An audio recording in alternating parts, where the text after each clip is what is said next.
As Young Glory, they tried to put together a meta team comp. It was basically a protect, appeal the Jinx comp with another threat in that artillery of Xerath. But the Jinx got so far behind in lane, they didn't have a plan to deal with the obvious laning strength of the Urgot Kennen lane. They let it get worse and worse, and 30 minutes in, there was only one team in the running, and Starhorn Royal Club definitely confident in them 1-0 up. Yeah, they certainly were confident in that one, but Young Glory now going to ban away the Urgot. A very nice adaptation, rather. But Insect's going to lose his Jarvan, and I find that ban very interesting because Insect's champion pool is monstrous. You also have to notice that they're banning the Urgot on blue side, so they don't feel comfortable picking it up themselves either in this situation. So a bit of strategic holes coming through in their champion pools. You'd have to think they're looking over Gnar as a potential first pick. The popularity of Gnar has definitely fallen away. As you mentioned, Hecarim's been a first pick. Shyvana's another choice. Gnar as a first pick means that there are going to be two super strong picks available to Starhorn Royal Club. This is much better. Get either the Sejuani or the Rek'Sai onto Illusion, set them up to carry. That's been their LSPL story, is that putting that experienced Illusion on really strong skirmishing junglers, but it leaves the Hecarim available, and it's going to be the same two picks. Yeah, they wasted no time doing it either. Kola insta-locking that Hecarim away, and Insect gonna pick up Zero's cannon, and Zero just looks like he has so much fun playing that champion. That's the thing, Sorcerer's Shoes, Haunting guys. These are the things you can do on cannon. You only need a Sightstone, then you're like, I'm a support, guys, and start stacking AP. That's the reality of the support cannon if you're Zero, apparently.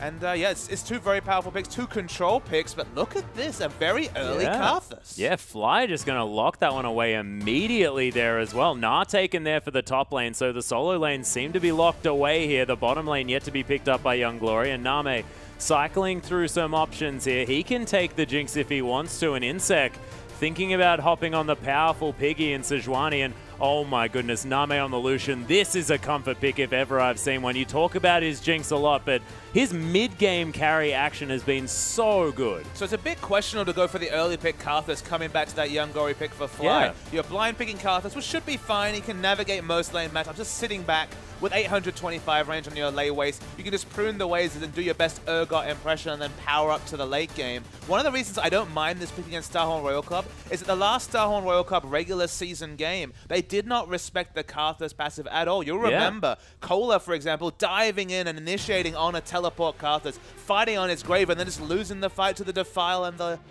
Requiem damage. The Starhorn Royal Club haven't shown their ability to navigate around a Karthus. They've gone for an engaged comp. Maybe there's hope for Young Glory. Yeah, Chishui picking up the Graves here at the last minute, so going short-range carry against short-range carry, and sort of fits what Chishui has shown us in the past here in the LSPL, but it is going to be the Morgana pick there for Yancer, and coming from a mid laner background, of course, pretty happy to pick that one up. There's a lot of lane power coming through for Young Glory in general. You're definitely going to favor Gnar in the 1v1 matchup against Hecarim. Should be able to push him in with that ranged auto attack advantage. Graves Morgana is going to be very competitive against Lucian Ken. That's going to be a fairly equal lane. They go for Vladimir. This has been the standard counter pick, but Korn tried this once against the Karthus, and as we mentioned, didn't have the best results. We haven't actually seen Korn have the best results on Vladimir so far throughout the pick phase, but we'll see how he goes here against Young Glory, and if it's anything to do with his performance in last game, I mean, he had one hula hoop in that game, sort of one shockwave that didn't really do a whole lot, but the rest of them were fantastic. Korn really looks on form today. We'll see how it goes as we move into the game. Yeah, Vladimir has a really strong laning matchup against Karthus, but they haven't been able to see Vladimir players match Karthus' impact in team fights, even with that Hemo Plague. In the top lane, we already mentioned, Gnar going to naturally outpush Hecarim in the early levels. This is the big question mark, though. What can Illusion get done on the most banned regular season champion in the game? Rek'Sai, 56% ban rate in the LPL during regular season. So much mid-game pressure. Interesting to see what he can do. Yeah, and of course, Sejuani, first clear, of course, is pretty dangerous there in the jungle, so Insect might be under a little bit of pressure there, but we see the Graves versus Lucian. Very aggressive matchup here as we have Cannon into Morgana.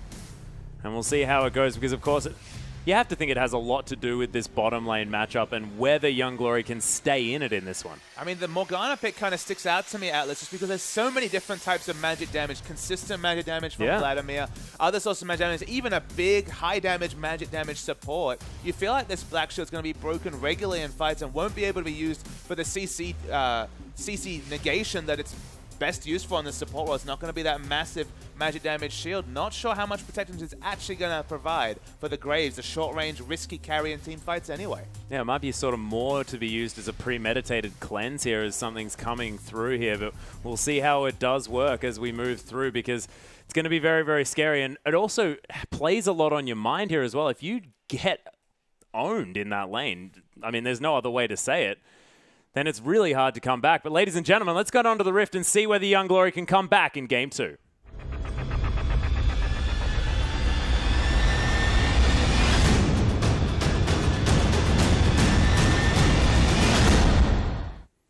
And here we are, ladies and gentlemen, Young Glory taking on Starhorn Royal Club for our second match here. And Royal Club, of course, 30 minutes in the last game, and it looked pretty easy for them the first time around. And Young Glory now throwing them a bit of a curveball. No more Urgots to be had this game, but the rest of the Royal Club lineup looking very similar. Young Glory definitely had the deep vision advantage at level 1, getting that very deep lane ward at the top of your map towards the inhibitor top turret for Starhorn Royal Club. Waiting to see if we see a lane swap registered. Graves is turning towards the bottom lane, so is Lucian. So at least at the moment, it's looking like 2v2 action. Yeah, no one is actually shown there on the top side of the map, as well as Prophet did throw some cheeky boomerangs around just to see what he could find, but didn't actually spot anyone because, of course, there was no one towards the top side of Starhorn Royal Club's base. And Illusion, he's starting on the Krugs, and the Gromp start going to be begun here by Royal Club for Insect. And we'll see whether Illusion is actually going to be more aggressive towards the early stages. Absolutely. That's the big question mark. You definitely have a lot more tools to open up aggression. When you're the Rek'Sai, you have that uncleansable knockup from just level 2 onwards. You can just go for that flash unburrow in the mid lane. Korn, though, probably going to skill the Sanguine Pool at level 2, so we'll have defensive options. Has double escape summoners, but it's all on Illusion. It's pretty much the old IG playstyle where they waited to see what the aggression from Illusion could get them in the early game. No real aggression in terms of lane ganking possible with that Nunu pick in Game 1, but the most banned, most feared jungler now riding on Illusion. It's his game to shine. Yeah, and now you can see YG already having a better time in this laning phase in the bottom side, of course. May actually hit that level 2 much earlier here as it comes through now, and Royal Club going to have to play back. Dark Binding doesn't land. Is Name able to nimbly dodge out of the way of that one, but Wave now going to push in, and Quick Draw going to net Shushui a little bit of damage, and it's Graves. Looks like he's got something to prove on the Rift this game. And even though we really do forecast that Morgana Black Shield won't be a critical factor in team fights, in the laning phase against just the cannon for magic damage should actually be a powerful tool. So maybe it's just a win lane, win game attitude being taken with this Morgana. Yeah, and the level 3 gank to come through. Zero gets knocked up, flashes immediately out of that Dark Binding, and he is going to be safe. But the Summoner spells 2 actually blown now for Royal Club towards this bottom side. And Illusion going to head back to base, but you have to think this is not going to be the last time he's in this bottom side. Now, this is the trademark aggression we expect from Illusion. Much more on form, much more at home on the high ganking pressure Rek'Sai. In fact, if you track back to the last time that Illusion and Insect met, as Insect, as always is the way with Sejuani, falls perilously low in the jungle, it was actually Illusion having to deal with Insect's jungle Shaco. We haven't seen the Shaco this season yet, but that's the sort of pressure these two junglers, two of the most aggressive junglers in the world, look to put out. Yeah, Name actually going to get caught by that Dark Binding. Takes a lot of damage there on the bottom side, and now he's the one trailing in farm just a little bit at the beginning of this one. Prophet and Cola. Cola super tanky at the beginning on this horse. Ruby Crystal start there to the Doran Shield. Prophet going to have a little bit more regen there, and we'll have access to that Mega Gnar fairly shortly. And we'll have a whole lot of extra health there as well. Hyper doing basically nothing to Cola at this stage. Hey, look, if they're splitting farm, you say it probably suits the Hecarim, and we expect Gnar to win this lane matchup, especially 1 to 6, or until the first big item purchase is picked up by Cola, which is most likely to be the Cinder Hulk in this game. Hecarim's going to be very strong in dive in the backline. That's always the case when we're talking about the top lane teleport smite Hecarims. Has a dive partner in Sejuani, and to some degree Vladimir and Kennen as well. Yeah. As a solo tank, Hecarim struggles. He's more about damage than CC. Only really has the onslaught of shadows for teamfight CC. But with the Sejuani Kennen, going to have plenty of CC coming from his dive partners, and very strong teamfight in general from Starhorn Royal Club. We'll see whether they can utilize that one and see whether YG can pick up some form of lead in this early stage of the game. You can see already Fly with a CS advantage. CS advantage is actually across the lanes here for Young Glory, and that is a very different tale to what we were telling in the previous game. So we'll see whether they can ride on that, create some power here, because of course with Rek'Sai on their side as well and no level 6 to be hit by this Sejuani, this is their time to make something happen and pick up the early advantage. And this is why we were so surprised when we saw... Oh my goodness, Name's in so much going trouble. for it again. Looking for something, the Umbaro. Ooh, he hasn't been spotted out, but that was a predictive shuriken toss. They're very smart from the cannon. Yeah, very cute work. They had no idea that Rek'Sai was there. You can see there's only one vision ward that may have spotted him on his way down, as Name's going to get buckshotted. The Ignite going to go down, but the flash away, and that's first blood now for Chushui. And Name, I don't know how he got hit by that. Yansa showing those mid lane mechanics he was renowned for when he used to play mid lane for this Young Glory team in the LPL. Hits the binding, reminiscent of the solo kill by Deft onto Vasily in early weeks of the LPL, just sniping him with a Mystic Shot. Why are you under turret with 150 health as Lucian? Far too aggressive, maybe remembering too fondly the the one-sided nature of that 2v2 lane matchup last game. Name, big mistake. Yeah, may have got a little bit overconfident there, of course, wanting to stick around for a little bit more farm, as Korn has made it back to lane with a revolver here as well. He's going to have a whole lot of extra sustain, but still falling behind just a little bit. Of course, the farming prowess of Akarthus, nothing to be understated. Insec looking to make his first attempt at a gank in this top side. Only level 5, doesn't quite have that Glacial Prison available just yet, as Megan are going to come through very, very soon from Prophet. He's got a full wave to deal with as he wallops it as well. Picks up a lot of gold. That was beautiful. Very nice farming mechanics from Prophet. Of course, these LSPL teams, still very strong teams in their own right. It's perhaps why we're so surprised to see the positioning-focused, low laning pressure comp coming out last fight, but there's the engage. Yeah, Onslaught of Shadows comes through here as well, as Insec looking to try and get the slowdown. The Never Move is available, Excellent but Prophet... bounce. Yeah, beautiful bounce. Doesn't need to blow anything. But let's see, the surprise is, why do you go for the poor laning phase, the late-game power spike of the protect the Jinx, protect the Xerath comp they're going for in Game 1. Instead, they just go for laning power in Game 2 to Young Glory, and suddenly the results much, much better. Yeah, and this is a team that has been sort of praised for having very, very strong laning players as well. In the Star Koreans coming through in the top and mid lane, and seems that this bottom lane as well, with a mid-game focus, able to go toe-to-toe. And with Graves, you just have so many more laning options. Specifically, not laning against Urgot is where you want to be as an AD carry. Yep. Functioning more as an anti-marksman than an AD carry himself. Illusion starts trading strongly. Yeah, there's the Arctic Assault, and actually Zero flashing over the top, gets the stun, but YG are here with the backup. The flash Dark Binding lands onto Zero here as well. A lot of damage, and another buckshot nets another kill. Yansa is so on top of these Dark Bindings, forcing flashes left, right, and center, now picking up kill credit. Death coming through, and now they're going to start contesting this blue. Yeah, does reset though, so they're not going to be able to pick that one up. Of course, a little bit shorter before that reset comes through now, and that blue buff is going to be safe and goes over to Insec here as well, as Chushui goes aggressive but doesn't find the buckshot onto Name, who's at about half health and does need to look out for any potential Dark Bindings. Yeah, a couple of melee minions away from level 6, so probably not going to be a turret dive from the Morgana till level 6 was achieved.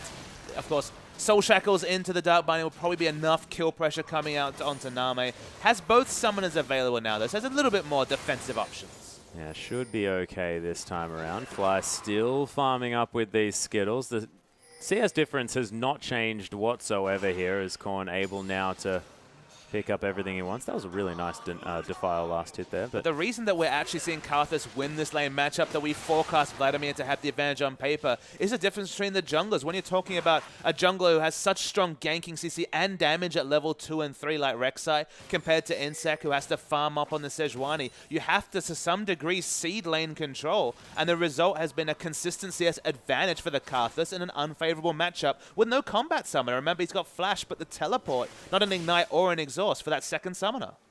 Yep, Zero is going to snipe out. Oh, actually, how is that ward not in vision?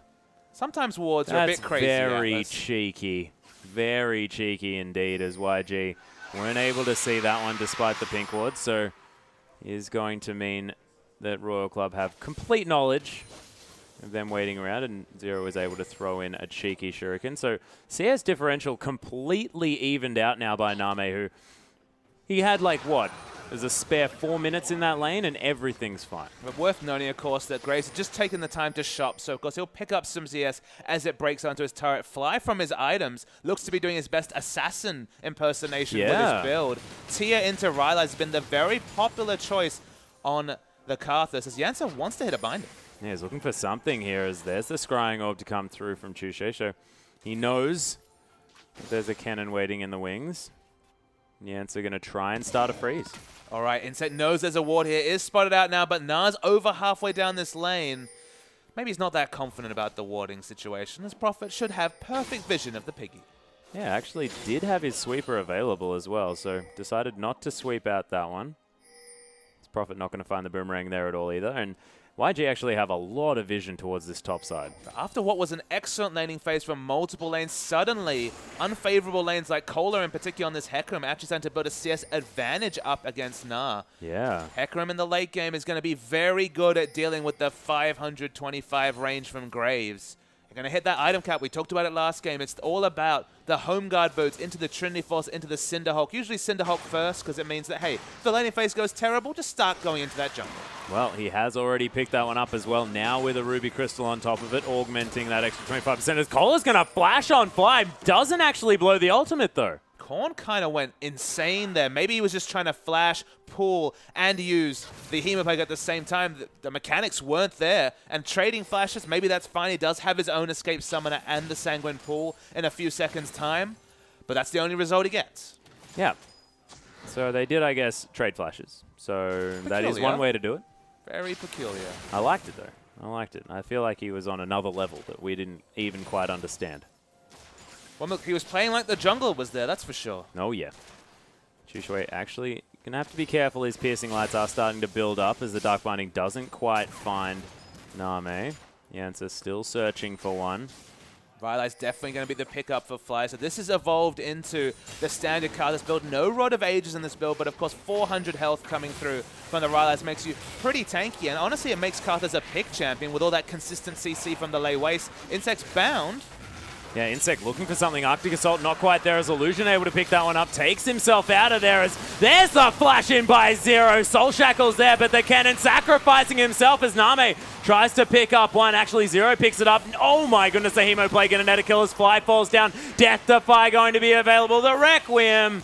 Name no relentlessly pursuing out of that one as Insect just drifts on by. It is a 2 for 3 and Dragon going to YG, and I'd still be happy if I was a YG But fan. it was very curious play from Illusion. His first reaction at the start of that fight was just to burrow away. Still has his flash, still has his smite available, but he was clearly not on the same wavelength as his teammates, not looking to fight. Yeah, actually, and Illusion not looking to fight seems to be the strangest part. I mean, if you were ever going to be on the wrong wavelength with Illusion, it should be if you're backing away. Exactly. If you can't assume that Illusion of all people is going to be aggressive in a team fight, then obviously the communication's not there between these members. So scattered fight, as you mentioned, it still goes decently for YG, basically trading a kill for the first dragon, which is, sorry, the second dragon, which is a decent trade, but it could have been much more. In that skirmish, Rek'Sai would have done a lot of damage. Is going the Warrior enchant rather than Cinderhulk, so he's going to be damage focused. Hell, if you're going to go the aggressive item build, make sure you actually pick those fights. Yeah, and Zero actually putting the pressure on his own. Name just turning up to this lane, able to take away that cannon creep quite nicely and evening out this CS to about 5 in the mix. Korn now in a bit of trouble as well. Does still have the pull available, so dodging away from these Skittles, using that Q as well. You can see the Defile trying to stay right at the edge of that damage. Fly needs to hit some of these. This is very, very awkward. That was some extremely poor, we'll call them zoning lay wastes coming through from Karthus. Didn't register any in that situation. So to see the team fight ready. Remember, Illusion got out of this fight even though he had all his summoners up and was full health. Goes back in and gets some kill credit. I can understand respecting the Glacial Prison, but if you're the only one getting hit by it, you're doing just fine. Name, he's already used heal at this point, so he's definitely dead. But that team fight should have gone better with the earlier power spikes from the likes of Rek'Sai with Warrior for Young Glory. Yeah, of course, he's still a bit squishy, so that might be his thinking, as Prophet's actually completed the Frozen Heart, actually, as his first item straight out of the gate. And I can understand that I need to get out of the way of this Glacial Prison, but that just meant that the result was that Kennen just got the complete channel onto Chushui, and he died instantly. Yeah. Like, it's much better if Rek'Sai is eating that AoE ultimate than Graves, but the result was just leaving his AD carry to the wolves, an AD carry who had a decent par time on his AD items. It wasn't the jinx of Game 1. It was a fairly well-tuned Graves. Yeah, and the Graves was definitely going fantastically. I believe 2-0 at that stage of the game. So just very questionable. The communication not there. Need to kind of make up for that. Hell, they got the objectives. That's still something to consider. But just need to make sure the communication tightens up for the next Dragon fight. Yeah, we'll see whether it does. Korn, though, in the meantime, has formed himself in about an 11 CS advantage here as Fly went back to pick up that Riley's Crystal Scepter. We'll see whether that means that after the first lay waste, it's going to be a little bit easier to land the rest of them as well. Of course, counting as a single target spell for that slow, so 35%, not too bad at all. Yeah, I love the Karthus with the Rylai's because it gives you the health that you're lacking from not picking up the Rod of Ages, but the 35% slow is so significant on a champion with a 0.86. That's the exact cooldown at the moment of Karthus' lay waste. We're talking permanent CC if you hit all those lay wastes. Showed in that previous engage they might struggle to do that after missing 6 or 7 in a row. But Korn was doing weird. I mean, Korn was doing weird things. But I mean, Karthus has always been about damage, not only just the wall, but 2v2. It should be coming. Yeah, Illusion hasn't quite shown himself just yet. As Prophet actually taking up a lot of damage. Preyseeker doesn't find anyone as Royal Club actually going to try and get out of here. But there's the ultimate. Wallop comes down as well. Nard out of the way. Prophet incredibly low. Onslaught of Shadows not available. Requiem is going to find Kohler, and Insect looks for something but won't find it.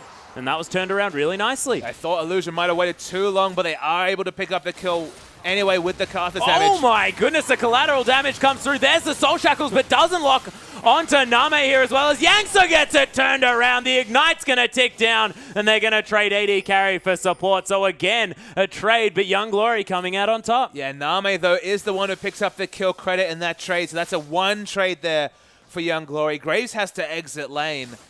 Very close trade, but Morgana probably went too aggressive with none of her spells available. Oh my goodness. On throwing some blood at these puppies, actually taking a lot of his health, but able to queue himself back into safety range. As he starts off this middle one again, is going to secure that. Might lose a couple of creeps there under the turret, but not going to be too bad. Will of the Ancient's going to keep him safe. One of the cheeky things you can do is Vladimir. Instead of just taking those camps, you can just walk over to a camp, use the transfusion, and just get a bit of healing. You're not necessarily looking to pick up the gold. It's just another option to use your high spell vamp build and get a bit of lane sustain.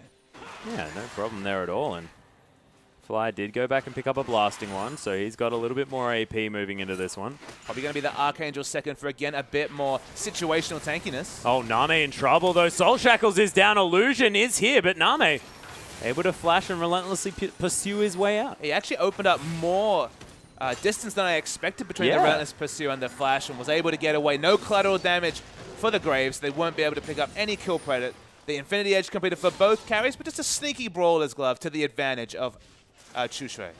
Yeah, which isn't too bad as well. Now that that Infinity Edge is through, that Brawler's Glove does pick up a little bit of added value for that 400 gold. Prophet continuing to push out this wave, of course, with the perma-slow of that Frozen Mallet. Going to be a scary thing to deal with, especially even in mini Gnar form, as Insect going to be taking down this Rift Scuttler. And Silent Royal Club probably looking to try and pick up a dragon in one of these fights, and we'll see whether their team fighting is still going to be on the same level as it was in the first game, because it was looking great.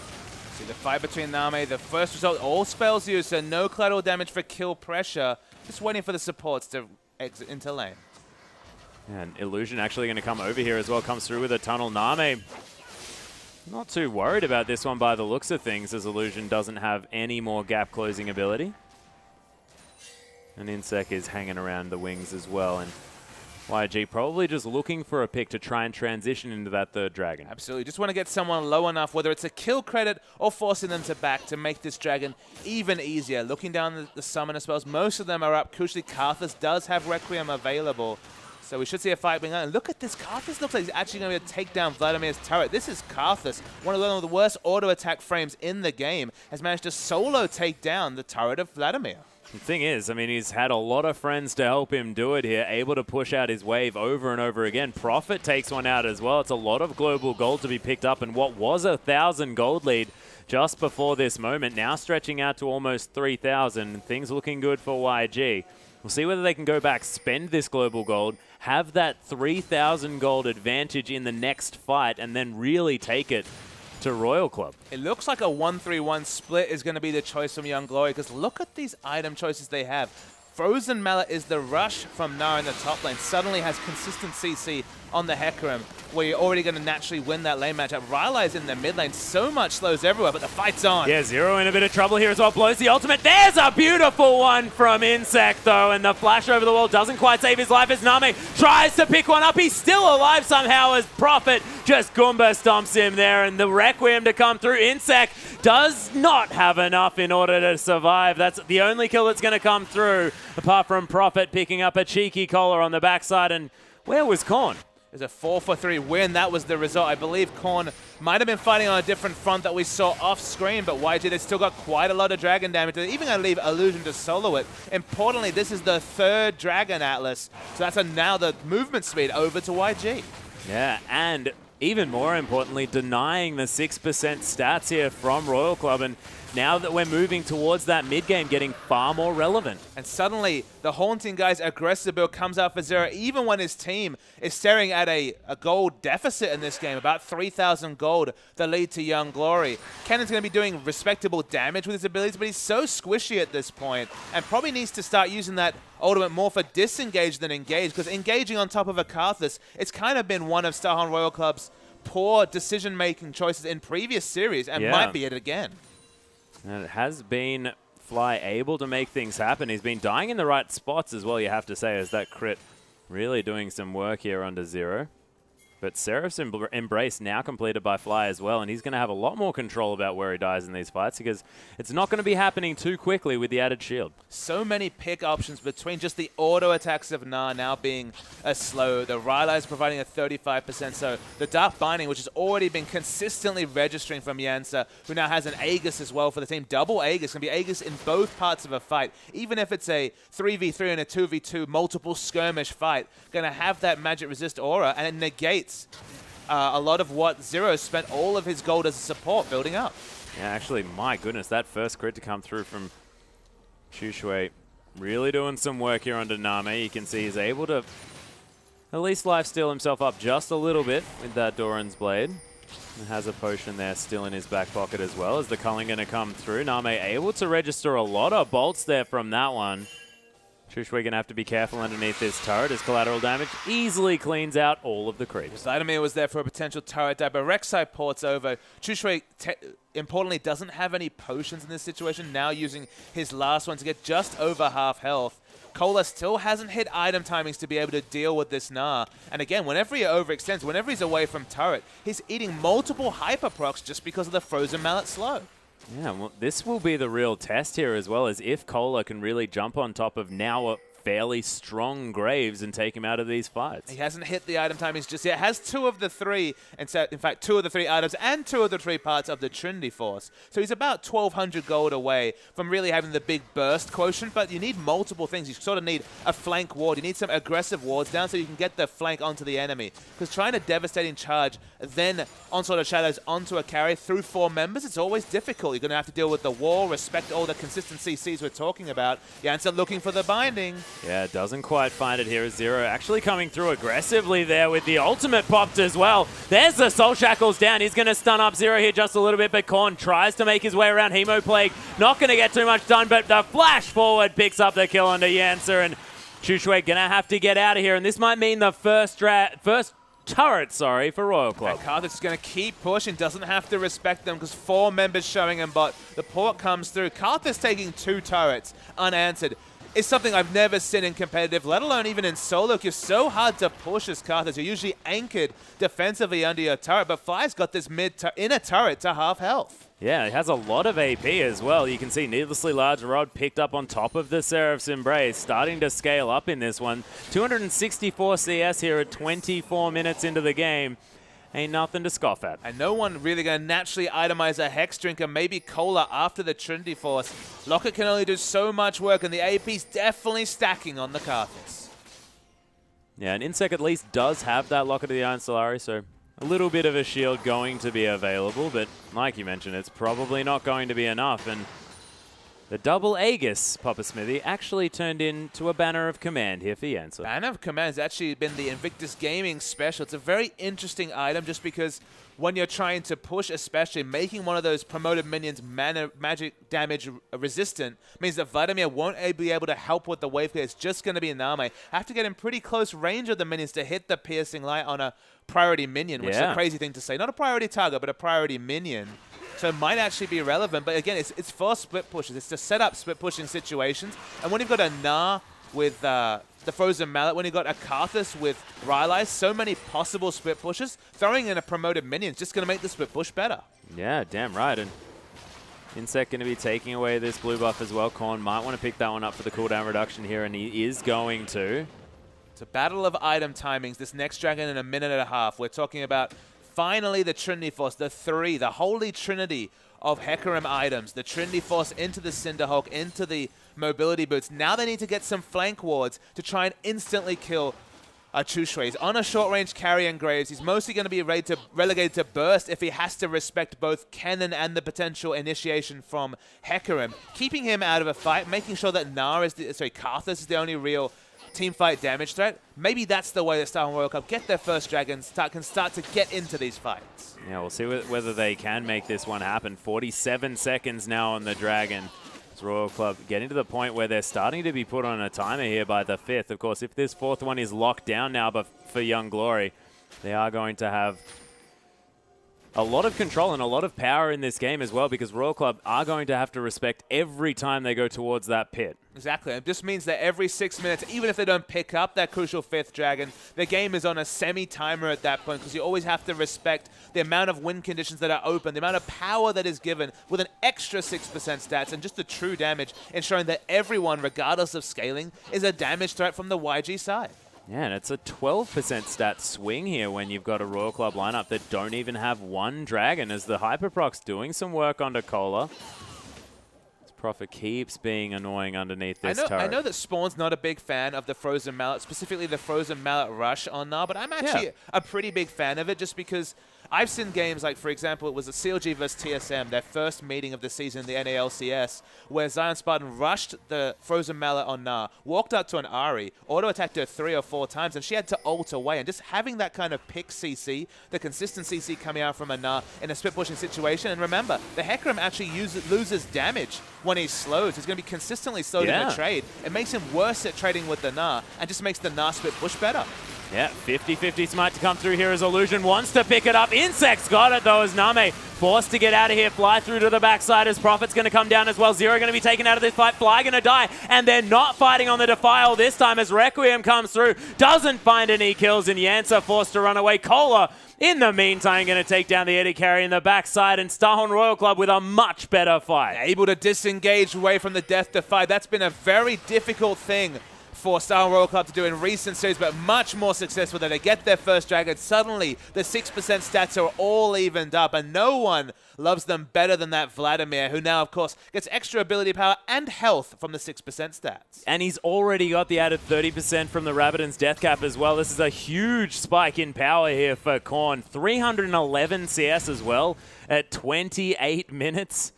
Pretty ridiculous. And you can see Name as well able to catch back up. Does have a null magic mantle, so might be actually looking to pick up a QSS here just to try and avoid a lot of the CC to come down. There's not a lot of setup CC to force Starhorn Royal Cup to sit on top of that Death-Defied passive from Karthus. Only really the Soul Shackles does any sort of AoE CC. Of course the Gnar potentially, but they weren't able to engineer a massive Gnar ultimate against the wall. It looks like YG will just go back to split push, and that's definitely where they're happiest with the likes of the Rylai's and the Frozen Mallet for picks.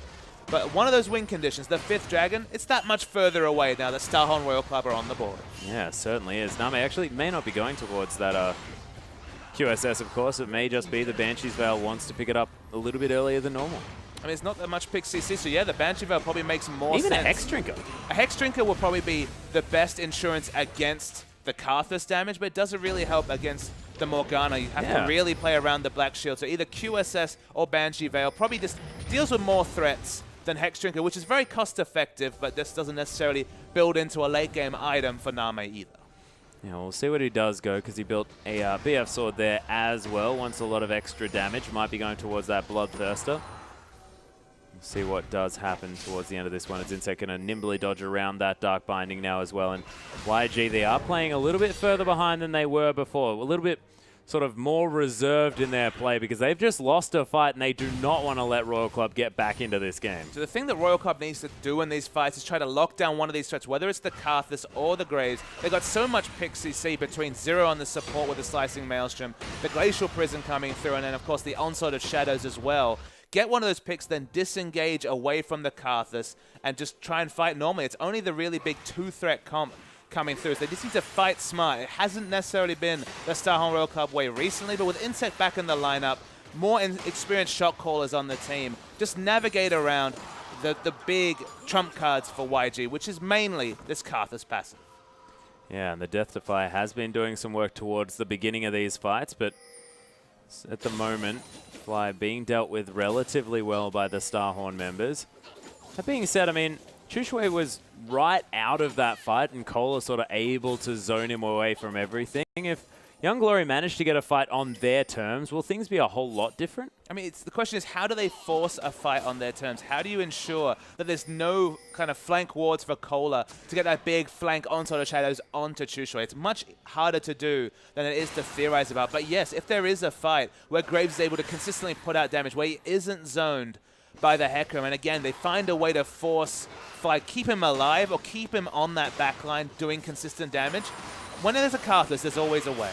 Oh my goodness, and Korn actually blowing the Ghost here as well. Hemoplague doing some work and going to be nullified by that Zhonya's Hourglass illusion coming around here, as well as Fly's going to be safe. Pool's going to get popped, but comes out. There's the Zhonya's Hourglass, and Korn's going to be safe as the Soul Shackle's not going to find the stun based on that.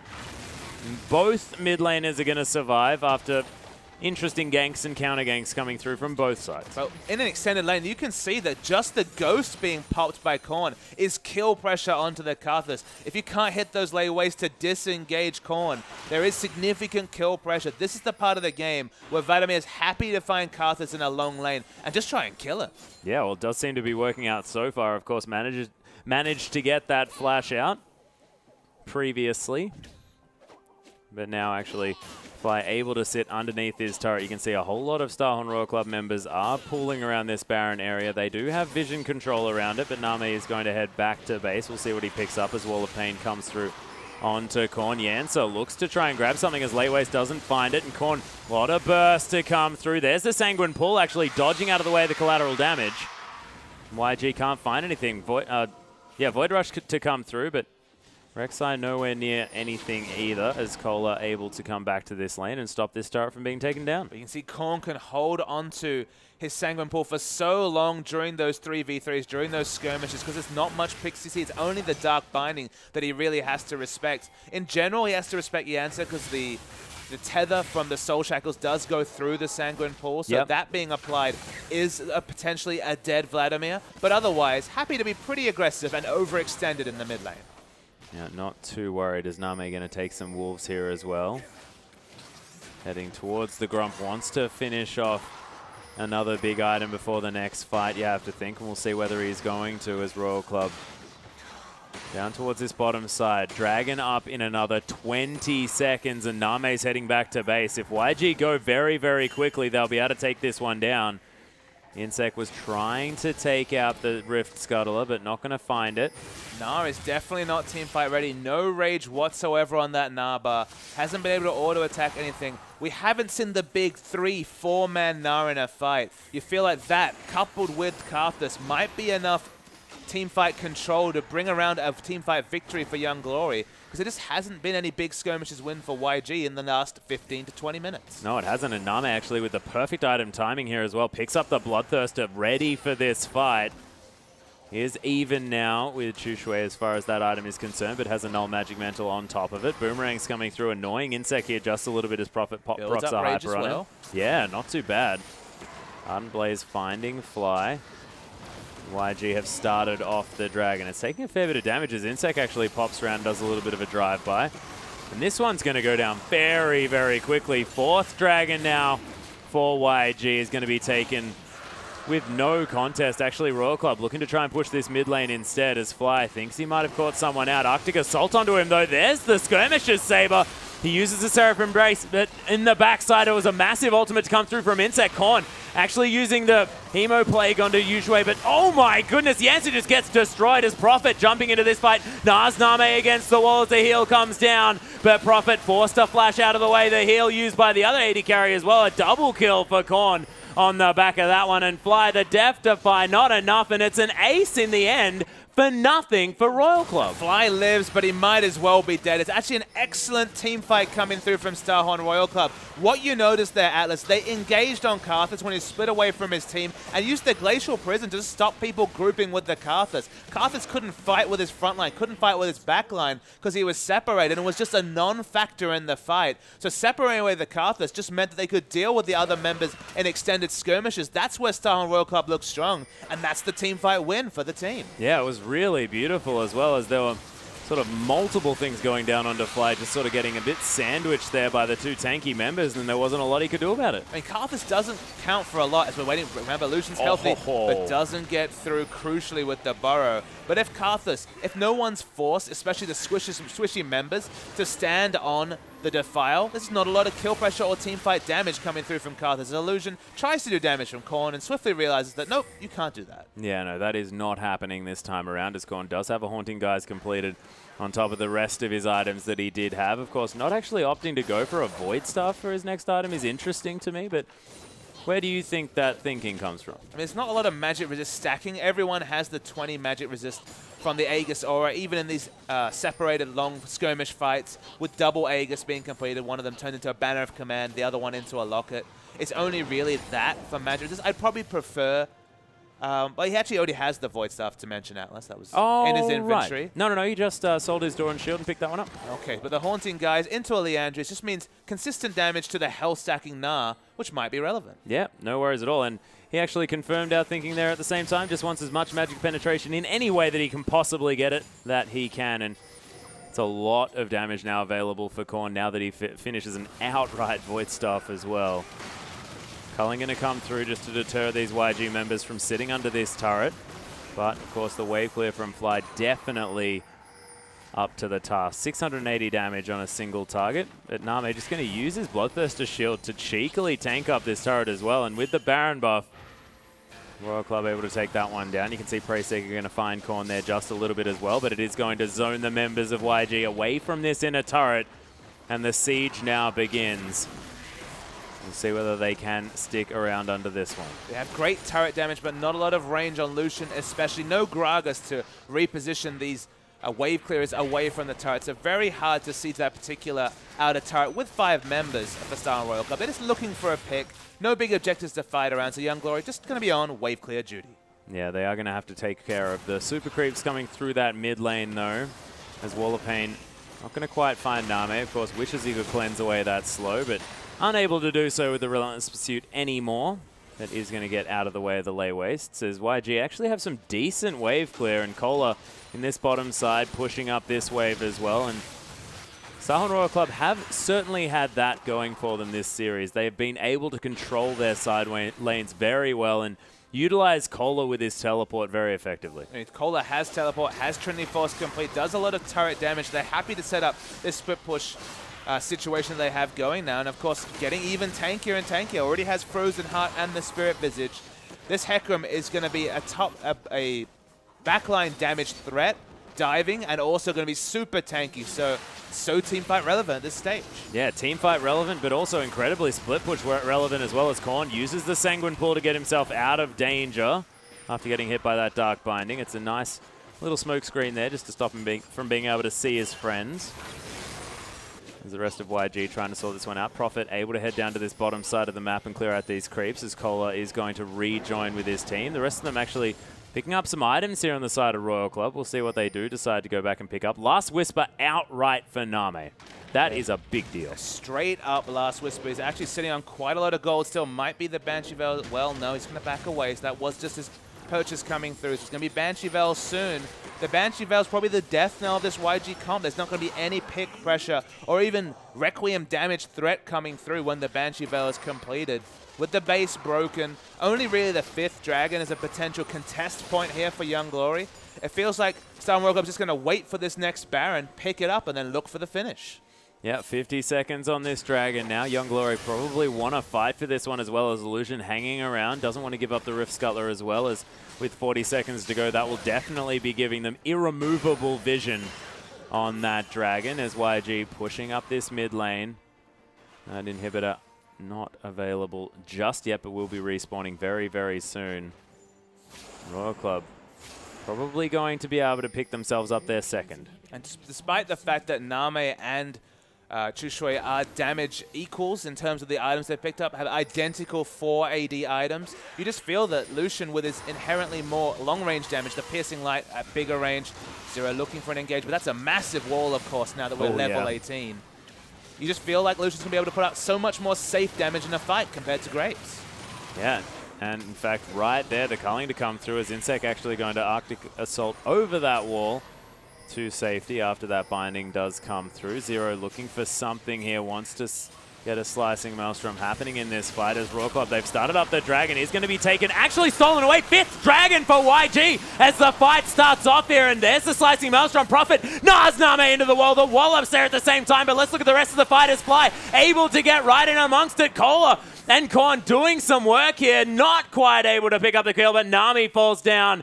And oh my goodness, Chushui so low, as is Zero. It's actually a 2-for-1 in the end in favor of Royal Club, but the 5th Dragon goes over to YG, and that is huge. Yeah, but for YG, a 1-for-2 trade, even with those 12% stats, still not enough damage coming through from the Requiem. The 80 carry falls, so they won't get any more pushing done with Starhorn Royal Club. Excellent steal from Illusion, showing that he still has those smite mechanics he was always renowned for, but they still aren't able to translate that into a team fight win for YG. Yeah, and actually, Chushui manages to pick up the QSS here at the same time, so able to remove the Hemoplague, the Glacial Prison, also the Onslaught of Shadow Sphere. One of those things, Atlas. That's the Unless key they factor. all come in at the same time. Sure, but staggering those cooldowns, the Glacial Prison, QSS, that suddenly Korn has incredible kill pressure on you. There's still, we have to talk about the fact that the Onslaught of Shadows will come through. You can't really use QSS to deal with a lot of that damage. There's so many different threats. We're forgetting about the fact that Zero gets a good flash, and he might have decent kill pressure himself, or at least set up kill pressure for another member. QSS is a start, but these fights have been very messy. They've been fought on multiple fronts. The double Aegis looking like a very smart purchase for Young Glory, but turning those into a team fight win, specifically a big Gnar ultimate, which has been a struggle so far. We still haven't heard the cry of the 3-4-man Gnar, because Prophet just hasn't managed to get that positioning, or maybe credit to Starhorn Royal Club, who have to navigate both the terrain for the Gnar and the Karthus passive, and so far have done that quite well. And this is ridiculous. 43 minutes into the game, you've got a 6-item Vladimir, a 6-item Hecarim as well inside of Royal Club. You've got a lot of Baron down. Yeah, the Baron coming through now for YG. They're going to take it down instantly. Insect gets Dark Bound, and that is going to be the Baron available now for Young Glory, and they are not out of this one. We'll see if they can get the counter push on, because there's a lot of standing gold on this map. And Yansa snowballed the early phase with those Dark Bindings, killing Name under turret, and then actually was the one to make that not a 50-50 Baron. So, I mean, the Morgana is certainly going to be a consideration moving forward, because Yansa's showed so much prowess on that. They have the Baron buff, a couple of 5th Dragon buffs. Even though the last team fights haven't gone their way, if you're ever going to fight, it's right now. Promoted minion as well. Promoted Baron minion there in the back, and we'll see whether that one's going to continue to get buffed here, as it's doing a lot of extra damage, but Name manages to close the gap, and they pick up that one. Yeah, they didn't fight around it because of the minion waves in bottom lane especially. Someone needs to go and deal with that minion wave. Karthus has teleport, but look, he's having enough time getting into the right spot, dying in the right spot in team fights without having to have the 3-second channel time coming through. So while he will go and clear that minion wave, it's still a go signal for Starhorn Royal Cup when they see a 5v4. Yeah, and there's also the top wave as well, as we just noticed. Banshee's Veil completed by Name. You do have only the QSS still sitting on Chushui, so doesn't quite have that Mercurial Scimitar completed just yet. Fly going to make short work of this bottom lane, as you can see there. Now going to have a look at his book and head back to base. Is Name going to clear out this mid wave as well? And We'll see whether Young Glory are going to figure out what to do, because it seems a little bit like sort of the king problem here in this game, where Young Glory, they pick up a brilliant objective. They are able to forward themselves back into contention here as far as the gold is concerned, but it now looks like they don't quite know what to do with it. With the Graves Karthus, they had a lot of single target damage, they had a lot of Baron and Dragon damage, and to their credit, they executed on that win condition. They got the 5th Dragon, they've got the Baron this game. The big issue is that now in team fights, they got a 525 range 80 carry that can't get access to his steroid because he has so many threats he has to respect. So he's basically a burst backline 80 carry and then a frontline diver in Karthus, who has been they've been so excellent at disengaging away from. They've got multiple gap closes, they got flash up on their members. They're getting away from that Karthus Death Defied. So the team fights just haven't been coming together from Young Glory because they've never had to respect the massive Gnar. That's the one part of Young Glory's comp that hasn't come together. The split push Gnar, 1v1 in the Hecarim, has been excellent, but the team fight Gnar has been absent. No, it hasn't quite been there just yet. Has been used to sort of solo out Name here as well, much like the Hecarim would.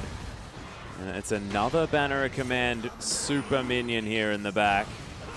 But Name is going to be able to take that one out yet again. And the rest of Royal Club now able to stop the onslaught. You can see already Kola in the top side of the map wants to get his split push on. The rest of Royal Club now chasing away the members of Young Glory as the horse actually makes his way to the inhibitor turret here as well. Not too much damage there, but this Sheen from the Trinity Force going to be doing some work. Kola takes off half of its health before Prophet makes it there, and Royal Club now on the offensive. It's surprising, actually, that Kola so respected the Gnar that he instantly devastatingly charged away from that particular turret. I feel like he could have got a bit more turret damage down. Wouldn't have been able to pick up the turret, though. The base is already broken, still on Royal Club. You can see Insect's getting antsy. He wants to throw out that Glacial Prison. Yeah, he really wants to put someone in prison, most definitely, Papa Smithy. Looking for something here, but can't quite find it. Wall of Pain going to stop Insect from being able to do too much, as Arctic Assault is going to be used to escape.